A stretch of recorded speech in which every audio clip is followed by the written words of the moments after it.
ये है blue cut lens का वारंटी कार्ड जो कि 1 साल का मिलता है।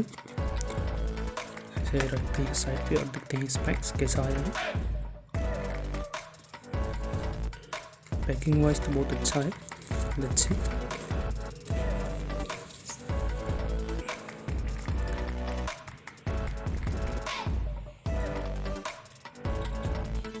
ये स्पेक, लेकिन गाइस मुझे इसमें थोड़ा सा डिफेक्ट लग रहा है क्योंकि एक साइड पे जैसा कि आप देख पा रहे हैं पूरा ग्रीन है और दूसरी साइड पे ग्रीन नहीं है उतना सा। तो देखता हूँ मैं। अदरवाइज स्पेक या आई ग्लासेस बहुत अच्छा आया है लेंसकार्ट की तरफ से।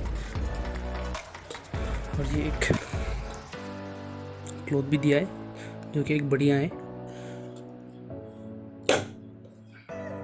ये बढ़िया कलर का ये एक बॉक्स दिया है लेंसकार्ट की तरफ से। लेंसकार्ट मेंशन है। सो ये थी गाइस आज का unboxing. I hope you like it. If so then please like my video. Thank you guys.